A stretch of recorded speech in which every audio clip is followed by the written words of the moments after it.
Welcome to TRN Podcast, episode 129. Glad to be here. Today, we're looking at several reports focusing on the ongoing situation in Ukraine. We'll be examining recent attacks, diplomatic efforts, and international reactions, specifically looking at events from April 17th and 18th, 2025. Yes, the sources you provided paint a picture of, well, continued intensity on the ground, alongside some potentially significant moves on the diplomatic stage. Our aim is really to synthesize these different accounts, try and give you a clear, comprehensive understanding of the key developments.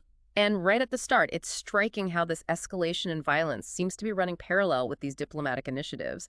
It suggests a really complex, maybe even a critical phase of the conflict. Okay, let's try and untangle some of that complexity then.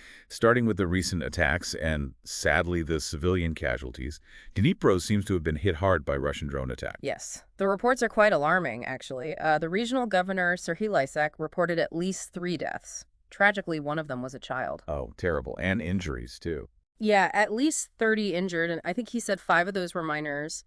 There were multiple fires reported, too, though apparently they were extinguished. And significant damage. Damage to numerous houses, yes. And Lysak specifically mentioned a student dormitory was hit.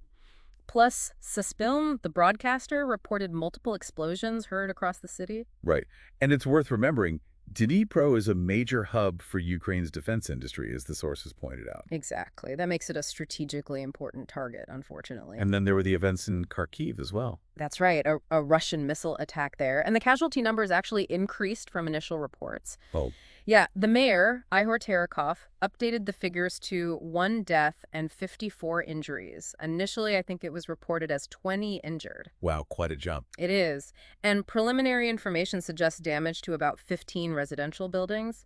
And Kharkiv, being Ukraine's second largest city, an attack there always has a significant impact. Just awful news.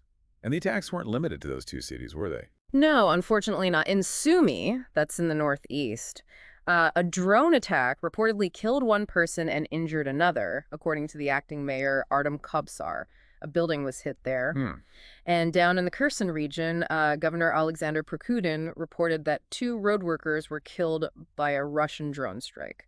That happened near a village northeast of the regional capital. So violence really does continue to spread across different regions. It certainly seems that way, yes. It paints a grim picture of the daily reality there. Yeah, set against that, we have the claims from the Russian Ministry of Defense, which present a rather different narrative. Yes, and the discrepancy is really quite stark. Russia claimed it destroyed 71 Ukrainian drones overnight into Thursday. 49 of those supposedly over the Kursk region alone. 71. That's a high number. It is. They also reported attacking, quote, important facilities in Ukraine involved in drone production, and they claim to have taken control of a village called Valentinivka in the east. Of course, verifying these claims independently is always the challenge. Precisely. It makes understanding the true battlefield situation very difficult. You have these competing narratives constantly. Absolutely. Okay, let's shift focus to the diplomatic efforts now. There was some quite surprising news coming out of Paris. The meetings in Paris are definitely noteworthy. Yeah. We had U.S. Secretary of State Rubio and Special Envoy Witkoff meeting with the French government, specifically discussing how to end the war.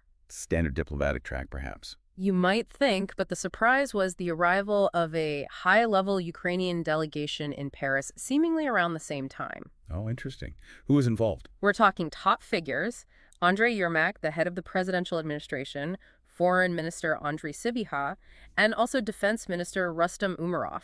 Wow, that's a serious delegation. What were they doing there? They were there for bilateral meetings with what's being termed the Coalition of the Willing. Suggests some very focused discussions are happening. Coalition of the Willing Yeah. implies a group ready to act, presumably towards finding a solution. That's the likely interpretation, yes. It seems like an effort at the highest levels to explore potential paths towards de-escalation, maybe even peace.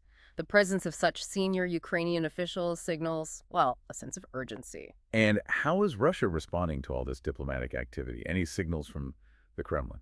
Well, the Kremlin spokesperson, Dmitry Peskov, did comment. He stated Russia remains open to dialogue to end the war.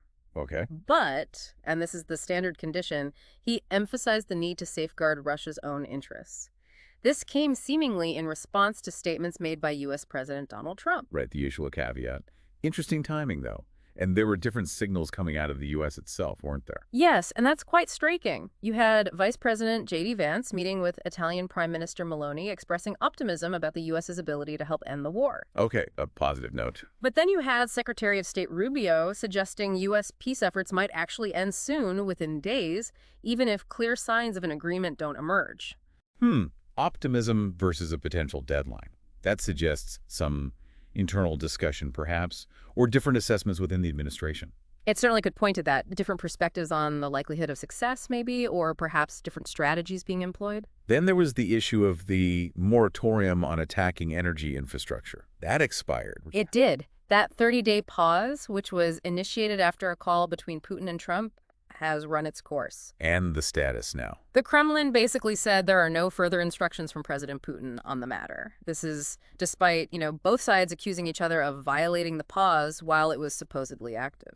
So the potential for renewed large-scale attacks on critical infrastructure is back on the table. It seems that way, yes. That's a worrying development. Meanwhile, China also weighed in, specifically on accusations about supplying weapons. Yes, China firmly denied President Zelensky's accusations. The Foreign Ministry spokesperson Lin Jian was quite clear. China, he stated, has never provided lethal weapons to any party involved in the Ukraine crisis. And reiterated their official stance. Pretty much. Advocating for a ceasefire and peace talks, rejecting what they called unfounded accusations and political manipulation. It's a consistent message from Beijing. Okay. And what about the UN's perspective on, say, a ceasefire right now? Russia's UN representative, Vasily Nebenzia, essentially called a ceasefire unrealistic at this point.